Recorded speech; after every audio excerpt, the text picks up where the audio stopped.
یہ رات جو ہے مخفی کیوں رکھی گئی؟ تعین کے ساتھ کچھ معلوم نہیں یہ رات کون سی رات ہے، کون سی رات ہے اس کا جواب تو میں بعد میں دوں گا کہ اس میں جو آراء ہیں مختلف، لیکن یہ کہ اس کو کیوں مخفی رکھا گیا اس پر کچھ پیاری باتیں ہیں جو مفسرین نے کہی ہیں۔ پہلی بات تو یہ کہ جتنی عظیم چیزیں ہیں ان سب کو مخفی رکھا گیا۔ قیامت کب آئے گی؟ مخفی آئے گی، یہ یقینی ہے۔ کب آئے گی؟ یہ تو ان امور میں سے ہے کہ جس کا علم نبی اکرم صلی اللہ علیہ وسلم کو بھی نہیں دیا گیا، جبرائیل کو بھی نہیں دیا۔ چنانچہ حدیث جبرائیل میں واضح طور پر الفاظ موجود ہیں وَمَا الْمَسْئُولُ عَنْهَا بِأَعْلَمَ مِنَ السَّائِلِ، کچھ معلوم نہیں، نہ سائل کو معلوم نہ مسئول کو معلوم قیامت کب آئے گی۔ اب یہ عظیم حقیقت مخفی رکھا گیا اور اس کا خاص طور پر ذکر کیا گیا سورہ طٰہٰ میں، اَكَادُ أُخْفِيهَا لِتُجْزَىٰ كُلُّ نَفْسٍ بِمَا تَسْعَىٰ۔ اگر تعین کر دیا جاتا تو جو قریب کے زمانے کے لوگ ہوتے وہ تو خوب پھر محنت کرتے آخرت کے لیے، اور ذرا فاصلے والے ہوتے وہ ذرا تساہل کرتے اس کے بارے میں۔ اس کو رکھا گیا ہے، تلوار لٹکی ہوئی ہے، کسی بھی وقت گر سکتی ہے، یہ جیسے گلوٹین کبھی اگر آپ نے دیکھا ہو جس طریقے سے کہ اس کا چھرا گرتا ہے، کسی بھی وقت گر سکتی ہے، لہذا ہر وقت چوکس رہو، چوکس میں رہو۔ جیسے کہ صحابہ کرام کی شان معلوم ہوتی ہے بعض روایات سے کہ ذرا تیز ہوا چلتی تھی تو وہ سمجھتے تھے کہ قیامت آ گئی۔ اس درجے استحضار تھا اعصاب کے اوپر، اس کا اتنا اثر تھا کہ ذرا تیز جھکڑ چلا اور انہوں نے سمجھا قیامت آ گئی۔ تو اس طریقے سے قیامت کو مخفی رکھا گیا۔ اکاد اخفیھا لتجزا کل نفس بما تسعی، نہ آج سے 100 برس پہلے والوں کو معلوم تھا کہ قیامت کب آئے گی، نہ آج والوں کو معلوم ہے، نہ اگر ابھی دنیا کی عمر ہے ابھی 100 برس اور تو قیامت سے ایک دن پہلے بھی شاید یقینی طور پر معلوم نہ ہو سکے کہ کل قیامت آ رہی ہے، تاکہ ہر وقت جو ہے امتحان اتنا ہی شدید رہے، اتنا ہی کڑا امتحان رہے ہر ایک کے لیے۔ لتجزا کل نفس بما تجزا بما تسعی، تاکہ ہر ذی نفس کو بدلہ ملے اس کی سعی کے مطابق۔ اسی طریقے سے موت کا وقت معلوم نہیں، وما تدری نفس بأی ارض تموت، کہاں موت آئے گی کچھ معلوم نہیں، کہاں موت آئے گی، کب موت آئے گی کچھ معلوم نہیں۔ اسی طرح نوٹ کیجئے صلاۃ وسطیٰ، حافظوا علی الصلوات والصلاۃ الوسطیٰ معین نہیں ہے، اس کے لیے آراء اگرچہ ہے، اکثر آراء جمع ہو گئی ہیں صلاۃ العصر کے بارے میں، لیکن تعین سے حتمی طور پر نہیں کہہ سکتے۔ یہ رائے بھی ہے کہ کوئی بھی معین نہیں، تمام نمازیں جو ہیں وہ صلاۃ وسطیٰ کے حکم میں۔ بہترین نماز کوشش کرو کہ پوری محافظت کرو، صرف نماز کی نہیں، بہترین نماز کی، ہر نماز تمہاری بہترین نماز ہونی چاہیے، ہر روز روز عید ہو، ہر شب شب برات۔ اگر اللہ تعالیٰ کے ساتھ کوئی قلبی ربط ہے تو ہر دن جو گزر رہا ہے وہ روز عید ہے، اور ہر شب جو گزر رہی ہے وہ شب برات ہے۔ لیکن اگر وہ کہ انسان کو غفلت ان کے قلب پر طاری ہے تو وہ عید کا دن بھی اس کے لیے ایک عام دن ہے، اور شب برات بھی اس کے لیے ویسی ہی ایک رات ہے جیسی کہ ہر روز آتی ہے اور چلی جاتی ہے۔ اس اعتبار سے اس کو بھی خاص جو ہے معین نہیں کیا گیا صلاۃ وسطیٰ کون سی ہے۔ اسی طرح بعض روایات میں جو آتا ہے اسم اعظم، اللہ کا ایک نام ایسا ہے کہ اس کے واسطے سے اللہ سے جو بات مانگی جائے وہ رد نہیں ہو، لیکن وہ کون سا نہیں بتایا گیا۔ اقوال ہیں، اندازے ہیں، حی و قیوم پر زیادہ، الحی القیوم پر زیادہ لوگوں کا جو ہے وہ اجماع ہوا ہے، لیکن یہ کہ یقین سے نہیں کہہ سکتے۔ تو اسی میں اس کو بھی نوٹ کر لیجئے کہ اس کو مخفی رکھا گیا ہے لیلۃ القدر کو۔ لوگ زیادہ سے زیادہ محنت کریں، زیادہ سے زیادہ مشقت کریں، اس کے لیے جو بھی اس کی قدر و منزلت سے کسی درجے میں آگاہ ہے، وہ اگر معین ہی ہو جاتا کہ ایک شب یہ ہے تو پھر تو سب کے سب اس رات میں محنت کر لیتے، باقی راتیں جو ہیں وہ پھر سونی اور ویران گزرتی۔ لیکن یہ کہ مطلوب یہ ہے کہ زیادہ سے زیادہ راتیں آباد ہوں، زیادہ سے زیادہ راتوں میں ذکر ہو، عبادت ہو، دعا ہو، اس لیے اس کو مخفی رکھا گیا۔ یہ حکمت ہے۔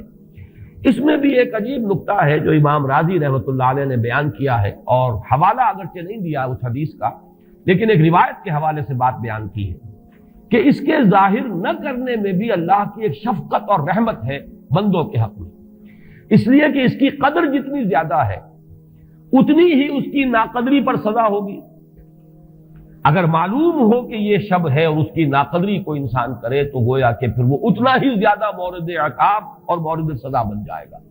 اس کے لیے ایک بڑا پیارا واقعہ نقل کیا امام راضی نے کہ حضور صلی اللہ علیہ وسلم حضرت علی رضی اللہ تعالی عنہ ایک روز مسجد میں داخل ہوئے، ساتھ ہی آئے ہیں، دیکھا کہ ایک شخص سو رہا ہے، نماز کا وقت ہو چکا تھا۔ حضور نے حضرت علی سے فرمایا کہ اسے جگا دو، اسے ہوش میں لے آؤ تاکہ یہ وضو کرے، نماز کے لیے تیاری کرے۔ حضرت علی نے امتثال امر کیا، جا کر جگا دیا۔ لیکن پھر ایک سوال کیا حضرت علی نے کہ حضور آپ تو خود نیکی کے کاموں میں بہت سبقت فرمانے والے ہیں، سباق بالخیر یہ لفظ آئے، سبقت کرنے والے بہت کثرت کے ساتھ، تو آپ نے یہ جو ہے یہ کام خود کیوں نہیں فرمایا اور مجھے کیوں اس کے لیے آپ نے حکم دیا؟ آپ خود بھی اسے جگا سکتے تھے۔ آپ نے فرمایا کہ تم اس کی حکمت کو سمجھ لو، میرے جگانے پر اگر وہ نہ جاگتا اور انکار کر دیتا تو کفر ہو جاتا اس کے حق میں،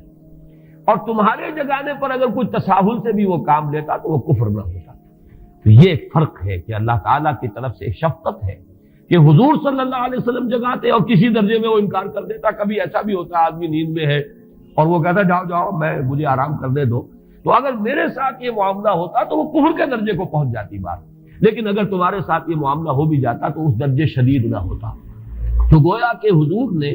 اس شخص پر شفقت کے اعتبار سے یہ شکل اختیار کی کہ خود نہیں جگایا، بلکہ یہ کہ حضرت علی رضی اللہ تعالیٰ عنہ کو حکم دیا کہ اسے جگا دیں۔ تو یہ نقطہ کہ لیلۃ القدر کے اخفاء میں یہ بات بھی ہے کہ اگر اس کو عیاں کر دیا جاتا، معین کر دیا جاتا، تو پھر جو لوگ اس سے غافل رہتے پھر وہ بہت سخت ناقدری کا ارتکاب کرتے اور بڑی سزا کے مستوجب ہو جاتے۔ اب چھٹی بحث ہے کہ وہ رات کون سی ہے۔ اگرچہ ایک رائے شاذ یہ بھی ہے کہ وہ رمضان سے باہر کی رات بھی ہو سکتی ہے، لازم نہیں ہے کہ رمضان ہی کی کوئی شب ہو۔ اس میں چونکہ بعض حضرات نے ایک روایت کی وجہ سے جسے ہم شب برات کہتے ہیں، لیلۃ البرات، یہ شعبان کی 15ویں شب، درمیانی شب، اور اس کے بارے میں ایک روایت موجود ہے حضرت عائشہ صدیقہ رضی اللہ تعالی عنہا کی کہ رات کے وقت ان کی آنکھ کھلی اور وہ باری آپ ہی کے پاس شب باسی کی تھی حضور کی، تو حضور موجود نہیں تھے، تو تشویش ہوئی کہاں گئے۔ تو جب تلاش کی گئی تو معلوم ہوا کہ حضور جنت البقیع قبرستان میں پہنچے ہوئے ہیں اور وہاں آپ ان کے لیے جو بھی وہاں دفن ہے ان کے لیے استغفار فرما رہے ہیں۔ جب پوچھا گیا معاملہ کیا، تو آپ نے فرمایا یہ بڑی عظیم رات ہے اور اس رات میں فوت ہونے والوں کا فیصلہ ہو جاتا ہے، پیدا ہونے والوں کا فیصلہ ہو جاتا ہے۔ تو اب وہ بھی ایک لیلہ مبارکہ، اسی وجہ سے بعض لوگوں نے وہ جو سورہ دخان کی ابتدائی آیات ہیں انا انزلناہ فی لیلۃ مبارکۃ، اس کو محمول کیا ہے اسی رات پر کہ جس کو ہم شب برات کہتے ہیں اپنی عام اصطلاح میں، لیلۃ البرات اسے عربی میں کہا جاتا ہے۔ برات کے معنی کسی کا چھٹکارا پا لینا۔ یہ شب برات جو ہے وہ برات شادی والی برات نہیں ہے،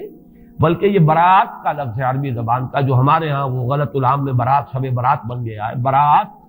برات من اللہ ورسولہ، جو سورہ برات کا پہلا لفظ ہے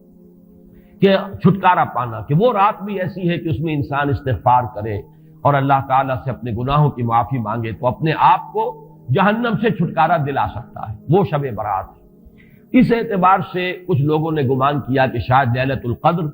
اور لیلہ مبارکہ اس حدیث کی روح سے وہی شب ہے، وہ ظاہر بات ہے کہ خارج از رمضان مبارک ہے، اور یہ کہ اس کے علاوہ بھی بعض آراء ہیں، لیکن یہ آراء جو ہے شاذ کے درجے میں۔ میں یہ کہہ سکتا ہوں کہ تقریباً اجماع ہے اس پر کہ یہ رات رمضان مبارک ہی کی ایک رات ہے۔ اس کی دلیل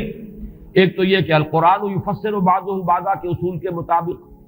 قرآن مجید کے اندر سورہ بقرہ میں یہ واضح کر دیا گیا شہر رمضان الذی انزل فیہ القرآن،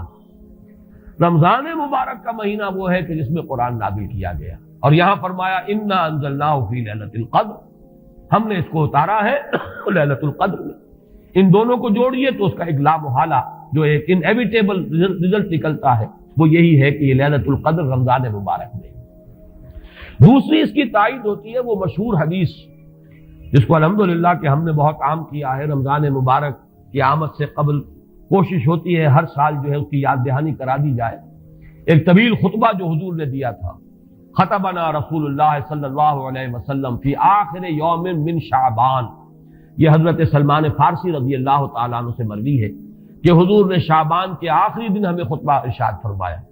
یا ایھا الناس قد اظلکم شہر عظیم شہر مبارک شہر فیہ لیلۃ خیر من الف شہر، لوگوں آگاہ ہو جاؤ، تم پر ایک بہت مبارک مہینے نے، بڑی عظمت والے مہینے نے سایہ کر دیا ہے، سایہ فگن ہو گیا ہے تم پر ایک مہینہ جو بڑی عظمت والا ہے، شہر عظیم جو بڑی برکت والا ہے، شہر مبارک۔ اور تیسرا جملہ اس میں یہی ہے شہر فیہ لیلۃ خیر من الف شہر، وہ مہینہ کہ جس میں ایک رات وہ بھی ہے کہ جو 1000 مہینوں سے افضل ہے۔ ان دونوں چیزوں کے حوالے سے تقریباً دلائل بھی موجود ہیں،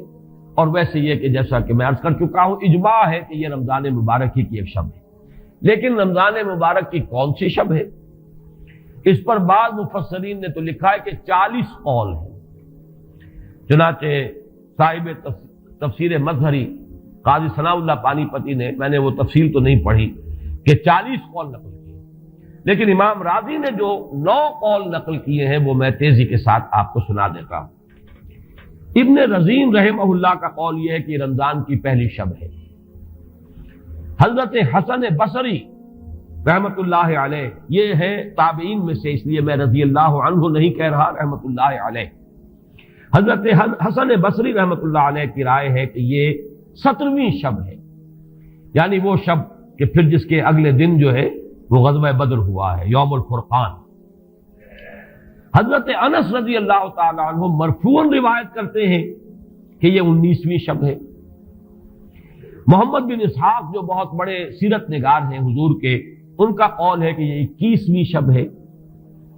حضرت عبداللہ ابن عباس رضی اللہ تعالی عنہما سے قول جو ہے مروی ہے کہ یہ 23ویں شب ہے۔ حضرت عبداللہ ابن مسعود رضی اللہ تعالی عنہ سے مروی ہے کہ یہ 24ویں شب ہے، اور اس کو میں ذرا اہمیت دیتا ہوں اس لیے کہ 24ویں شب جو ہے سورہ علق کی ابتدائی آیات کے نزول کے ضمن میں کچھ حساب کتاب کے جوڑنے سے 24ویں اور 25ویں شب کا بھی معاملہ جڑتا ہے، جو کہ میں نے آپ کو سورہ علق کے درس کے دوران بتایا تھا۔ اس کے بعد حضرت ابو ذر غفاری رضی اللہ تعالیٰ عنہ کا قول ہے کہ یہ 25ویں شب ہے۔ اس کے بعد حضرت ابی ابن کعب رضی اللہ تعالیٰ عنہ کا قول ہے، یہ وہ ہے جن کو کہ حضور نے خود فرمایا کہ اقرأہم ابی ابن کعب، قرآن مجید کے سب سے بڑے قاری حضرت ابی ابن کعب ہیں رضی اللہ تعالیٰ عنہ، اور ان کے بھی سینے پر آپ نے تھپکی دی تھی کہ ایک سوال کیا آپ نے کہ سب سے عظیم سورت کون سی ہے، اور جب انہوں نے صحیح جواب دے دیا سورہ فاتحہ، تو پھر یہ کہ اس پر حضور نے تھپکی دی کہ تمہیں اللہ تعالیٰ نے بہت صحیح مناسبت عطا کی ہے علم کے ساتھ۔ ان کی اور صحابہ میں سے بہت سے لوگوں کی رائے، یہاں تک کہ یہ کہا جا سکتا ہے کہ بقیہ اقوال جو ہیں وہ شاذ کے درجے میں ہیں، اور یہ گویا کہ اگر اجماع نہ کہا جائے تو بہت حد تک اتفاق کے درجے میں ہے کہ یہ 27ویں شب ہے۔ اور اس 27ویں شب کے ضمن میں حضرت عبداللہ ابن عباس سے ایک روایت میں پہلے آپ کو بتا چکا ہوں کہ 23ویں شب، لیکن 27ویں شب کے ضمن میں جو مختلف روایات حضرت عبداللہ ابن عباس رضی اللہ تعالی عنہما سے مروی ہیں، ان میں بھی کچھ لطیف نکات ہیں، وہ میں بعد میں بیان کروں گا۔ اس کے بعد ایک شاذ قول اور بھی ہے کہ یہ 29ویں شب ہے۔ تو یہ گویا کہ 9 ہے اقوال، جن میں سے بعض جلیل القدر صحابہ کے ہیں، عبداللہ ابن مسعود، ابو ذر غفاری، ابن عباس، ابی ابن کعب، لیکن یہ ہے کہ سب سے زیادہ جو اتفاق اگر اجماع نہ کہا جائے تو 27ویں شب پر ہے۔ اس 27ویں شب کے بارے میں حضرت عبداللہ ابن عباس نے 3 نکتے بیان کیے۔ ایک نکتہ تو یہ ہے کہ یہ پوری سورہ مبارکہ جو ہے سورۃ القدر، اس میں 30 الفاظ ہیں، اور ان 30 الفاظ میں سے 27واں لفظ ہے ہیا حتی مطلع الفجر، یہ 27واں ہے۔ اس کے اعتبار سے گویا کہ انہوں نے ایک ربط قائم کیا ہے کہ یہ 27ویں شب ہے۔ ایک بات انہوں نے یہ کہی ہے کہ اللہ تعالیٰ کو وطر محبوب ہے، اللہ وطر و یحب الوطر، اللہ خود بھی اکیلا ہے اور وطر کو پسند کرتا ہے۔ پھر یہ کہ وطر جو ہے اب رمضان مبارک کے اندر اگر وہ وطر شمار کیے جائیں گے تو 14-15 وطر بن جائیں گے، لیکن اس میں چونکہ آخری عشرے کے بارے میں بہت سی روایات جو ہیں ان کا تقریباً اجماع ہو جاتا ہے کہ آخری عشرے میں، تو آخری عشرے میں بھی 5 وطر آئیں گے، 21ویں، 23ویں، 25ویں، 27ویں، 29ویں۔ لیکن حضرت عبداللہ ابن عباس کہتے ہیں کہ 7 کا حصہ اللہ تعالیٰ کو بہت پسند ہے، اور بہت سی چیزیں جو ہیں عالم تکوینی میں بھی اور عالم تشریعی میں بھی بہت سی چیزیں وہ ہیں کہ جو 7 کے حصے کے ساتھ وابستہ ہیں۔ 7 آسمان ہیں، 7 زمینیں ہیں، ہفتے کے 7 دن ہیں، طواف کے 7 شوط ہیں، سعی بین صفا والمروہ وہ بھی 7 مرتبہ ہے، ادھر سے ادھر، ادھر سے ادھر 7۔ اسی طریقے سے سجدے کے اعضاء بھی 7 ہیں، تو اس سے انہوں نے پہلے وطر اور وطر کے بعد 7 کا حصہ، رمضان کے آخری عشرے کی وطر راتیں اور ان میں 7ویں رات یعنی 27ویں شب، وہ اپنے اس حساب کتاب سے بھی. اور جب انہوں نے یہ بات بیان کی تو حضرت عمر رضی اللہ تعالی عنہ نے ان کی تحسین کی تھی. آخری بات اور بھی کہی گئی ہے کہ لیلۃ القدر جو ہے اس کے اندر حروف کو اگر شمار کیا جائے تو 9 بنتے ہیں، اور یہ لیلۃ القدر اس سورہ مبارکہ میں 3 مرتبہ آیا ہے. انا انزلناہ فی لیلۃ القدر وما ادراک ما لیلۃ القدر لیلۃ القدر خیر من الف شہر. اس اعتبار سے بھی 3 کو ضرب دی جائے 9 سے تو وہ بھی 27 کا عدد بنتا ہے. بہرحال یہ میں نے جیسا کہ عرض کیا تھا کہ ان کا کوئی تعلق نہ صرف سے ہے، نہ نحو سے ہے، نہ روایات سے، لیکن بہرحال حضرت عبداللہ ابن عباس کا ایک ذوق ہے. اس کو آپ ذوقی باتیں بھی کہہ سکتے ہیں، لیکن یہ کہ حضرت عبداللہ ابن عباس کی ذوقی بات ہے، لہذا اس کا کم سے کم تذکرہ ہو جانا چاہیے. ایک بحث یہ ہے کہ اہی باقیۃ ام لا، کیا یہ رات جو اس کی عظمت تھی یہ باقی ہے یا صرف وہی رات جو تھی جس میں کہ قرآن مجید نازل کیا گیا وہی عظمت کی حامل تھی.